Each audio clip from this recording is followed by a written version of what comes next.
Hello everyone, मेरा नाम अविनाश सिन्हा है और मैं आईसीआईसी फाउंडेशन में इलेक्ट्रिकल एंड होम अप्लायंसेस का ट्रेनर हूँ। और इस समय मैं आप लोगों को इलेक्ट्रिकल प्रोडक्ट के बारे में जानकारी देने जा रहा हूँ। सबसे पहले हम लोग स्लाइड में देख रहे हैं electrical product objectives, introduction of electrical product. Electrical product आखिर होता क्या है?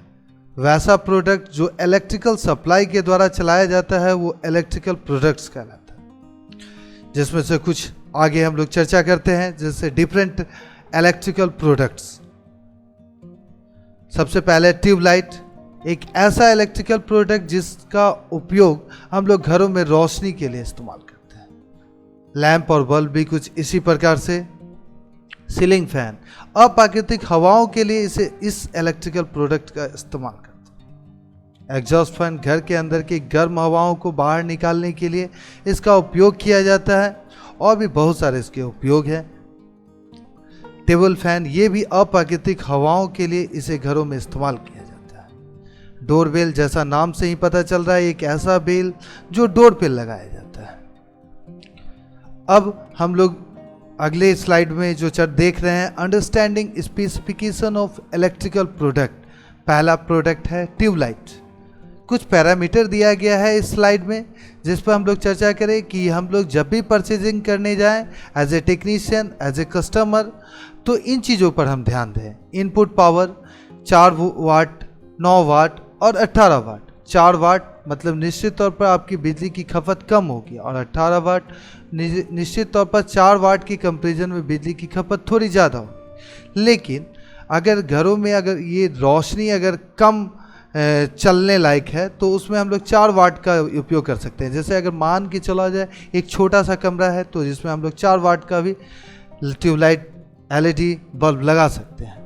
और 18 वाट, जब एक बड़े रूम की मैं चर्चा करूं, एक हॉल की बात करूं, तो 18 वाट का हम लोग इस्तेमाल करते हैं। इनपुट वोल्टेज 220 से 240 वोल्ट हमारे पावर कंपनियों द्वारा दी जाती है और एसी में दी जाती है। और फ्रीक्वेंसी की बात करें तो पूरे भारतवर्ष में हमारा 50 हर्ट्ज फ्रीक्वेंसी पर सप्लाई दी। उसी प्रकार पावर फैक्टर की बात करें तो यूनिटी पावर फैक्टर काफ़ी बेहतर माना जाता है, लेकिन 0.9 के अप्रोक्सीमेट भी ठीक माना जाता है, लेकिन यहाँ पर 0.9 से ग्रेटर है तो बहुत उम्दा है। कलर टेम्परेचर की बात करें तो 2700 के, 4000 के और 6500 की बात हो रही है। 2700 के मतलब एक ऐसी रोशनी जो हल्की पीली सी रोशनी आती है। 4000 के मतलब एक रोशनी जिसमें पीली और थोड़ी सी सफ़ेद की मिक्सअप। 6500 मतलब एक सफ़ेद काफ़ी खूबसूरत रोशनी। CRI ग्रेटर देन 70, ये भी अच्छा माना जाता है। व्यूइंग एंगल 120 डिग्री या 110 डिग्री, ये भी काफ़ी अच्छा है। ल्यूमिनस फ्लक्स 400 है तो अच्छा है, लेकिन 800 और 1600 और बेहतर माना जाता है। फिनिशिंग वाइट और सिल्वर कलर का उपयोग किया गया है। हाउसिंग इंजीनियरिंग प्लास्टिक की अनब्रेकेबल प्लास्टिक माना जाता है। ऑपरेटिंग टेम्परेचर -10 डिग्री सेंटीग्रेड या सेल्सियस से 70 डिग्री सेल्सियस तक।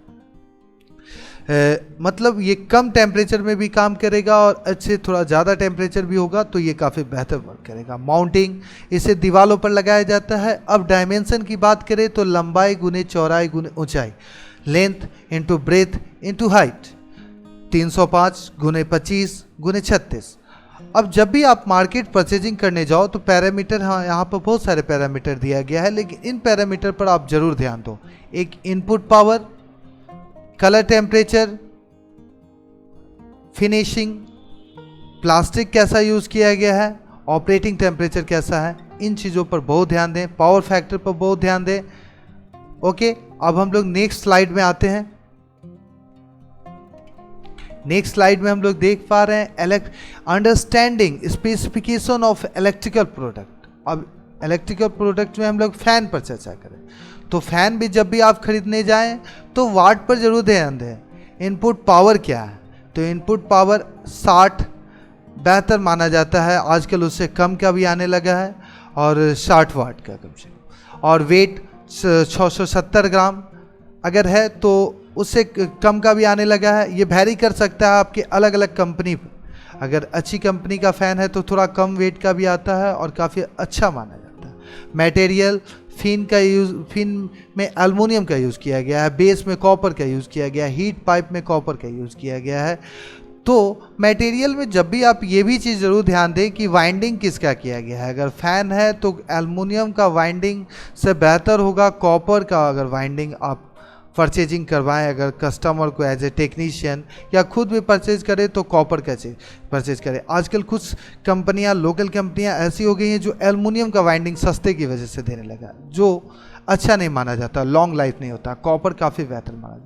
हीट डिसिपेशन एरिया में आप देख रहे हैं 6827 सेंटीमीटर स्क्वायर, ये भी अच्छा है। कूलिंग टेम्परेचर ओवर 150 है, ये भी सही है। फैन साइज, ये भी बड़ा मायने रखता है कि फ़ैन साइज में डायमेंशन वगैरह कैसा है। फिर फैन का स्पीड बड़ा मायने रखता है, ये 1100 आरपीएम या अप्रॉक्सीमेटली 1800 आरपीएम। आरपीएम का मतलब रोटेशन पर मिनट या रेवोल्यूशन पर मिनट, अलग अलग बुक में अलग अलग बातें होती हैं। प्लस माइनस 10%, मतलब ये वेरिएशन स्पीड में आ सकता है। अगर हाई स्पीड फैन है तो 1800 आरपीएम या उससे ज़्यादा हो सकता है। अगर सिंपल फैन है तो 1100 आरपीएम से 1800 आरपीएम इसके बीच का स्पीड होता है। नॉइस बड़ा मायने रखता है। अगर नॉइस ज़्यादा होगा तो आप जब भी आप पढ़ाई करोगे तो आपको फ़ैन में डिस्टर्बेंस फील होगा। तो अगर नॉइस कम रहता है तो अच्छा है।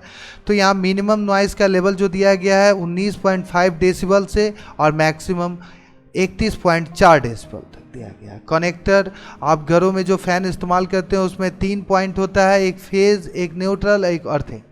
यहाँ पर 4 की बात की गई है। ऑपरेटिंग वोल्टेज यहाँ 5 वोल्ट या अप्रोक्सीमेटली 13.8 वोल्ट डीसी की बात की गई है। लेकिन आप अपने घरों में जब सीलिंग फैन का इस्तेमाल करोगे तो वो 220 से 240 या उस प्लस माइनस हो सकता है, वेरी कर सकता है। एयर फ्लो रेट 59.48 CFM, ये भी अच्छा। लेकिन जो आप फ़ैन अगर परचेज करने जाओ as a customer, as a technician, तो आप इन चीज़ों पर बहुत ध्यान दो कि वाट कैसा है। मतलब अगर 60 वाट या उससे थोड़ा कम है तो बहुत बेहतर है, ठीक है। और स्पीड पर बहुत ध्यान दोगे, डायमेंशन बहुत ध्यान दोगे। अगर आपका रूम बड़ा है तो ज़्यादा डायमेंशन का फ़ैन लोगे तो ज़्यादा हवा देगा, ठीक है। इन चीज़ों पर हम लोग ज़रूर ध्यान दें। नेक्स्ट स्लाइड में हम लोग आ रहे हैं तो हम लोग एक अलग इलेक्ट्रिकल प्रोडक्ट डोरबेल की बात कर रहे हैं। Understanding specification of electrical product doorbell.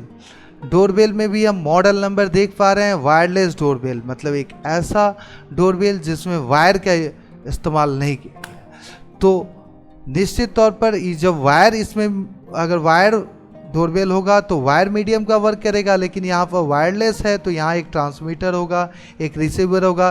Transmitter signal को ट्रांसमिट करेगा, रिसीवर सिग्नल को रिसीव करेगा और इस तरह से वर्क करेगा। पावर सप्लाई 12 वोल्ट और 23 एम्पेयर या 23 एम्पेयर की बात करेंगे। और एसी में बात करें तो 80 वोल्ट से 260 वोल्ट तक हो सकता है। Working range 150 metre open area में। ये आपका अलग अलग डोरबेल का अलग अलग रेंज हो सकता है। म्यूज़िक रेंज इसी प्रकार से 32 PCS दिया हुआ है। वॉल्यूम 3 फाइल्स, वेट 100 ग्राम, ये भी अलग अलग हो सकता है। सभी का पैरामीटर डिफरेंट हो सकता है। आप जो पैरामीटर देख रहे हो कोई ज़रूरी नहीं यही पैरामीटर मिले, थोड़ा सा डिफरेंट हो सकता है। साइज, डायमेंशन दिया हुआ है। Length into breadth into height मैं पहले भी बता चुका हूँ और अभी भी बता रहा हूँ, इन चीज़ों पर ध्यान देंगे। लेकिन जब भी आप लोग लेने जाएं तो कुछ चीज़ों पर ज़रूर ध्यान दें, वो ये है।